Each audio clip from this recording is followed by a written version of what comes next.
বন্ধুরা, আমাদের আজকে একটা হারানো সংবাদ, সংবাদ। এই যে ছেলেটাকে দেখছেন, এই ছেলেটা কিন্তু একজন পরিযায়ী শ্রমিক, আমাদের কাঠিয়া গ্রামে বাড়ি। তো এই ছেলেটা মুম্বাই কাজে গেছিল।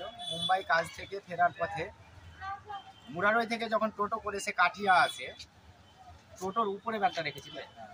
টোটোর উপরে একটা ব্যাগ রাখা ছিল, ওর যে ব্যাগটা ছিল সঙ্গে, সেই ব্যাগটা কিন্তু হারিয়ে যায়। তো মাদ্রাসার ওই পাশে যে কালভার্ট রয়েছে, সেই কালভার্ট পর্যন্ত উনি কনফার্ম ছিলেন কি আমার ব্যাগটা রয়েছে।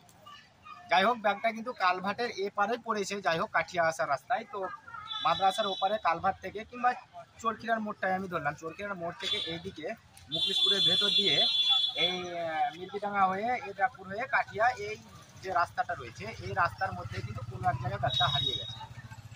তো তাই দয়া করে বলছি যে আপনার যদি কোনো সহৃদয় ব্যক্তি আপনি পেয়ে থাকেন কিংবা কারো পাওয়া যদি আপনি দেখে থাকেন, তাহলে অবশ্যই কিন্তু আমাদের ভিডিওতে যে নাম্বার দেওয়া রয়েছে সেই কন্ট্যাক্ট নাম্বারে অবশ্যই আপনারা ব্যাগটা ফেরত দেওয়ার চেষ্টা করবেন।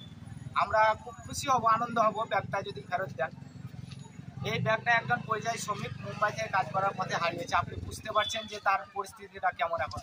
সেই ব্যাগে সংসারের জন্য সাবান এটা সেটা কিনেছে, প্রায় 1000-5 টাকার সাবান রয়েছে। তো আমি একবার ওকে জিজ্ঞেস করে নেবো যে ব্যাগের মধ্যে কী কী ছিল। সাবান ছিল, আর জামা কাপড় এগুলো ছিল, কাজের কোনো সামান ছিল না, কোনো আই কার্ড ভোটার কার্ড এগুলো ছিল। ফটো ছিল। তুমি কোথা থেকে আসছি? আমার বাড়ি কোথায়? তো বন্ধুরা, যদি কোনো সহৃদয় ব্যক্তি পেয়ে থাকেন, ব্যাগটার কালার হচ্ছে লাল, বড়, ব্যাগে অনেকটা সামান ছিল। তো খুব দুঃখজনক, দেখতেই পাচ্ছেন মুখ চোখের অবস্থা খুব খারাপ।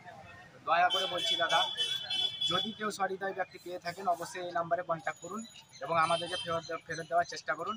আপনাকে আমরা খুশি করবো অবশ্যই, ইনশাআল্লাহ, আল্লাহর রহমতে, যদি আপনি ফেরত দেন।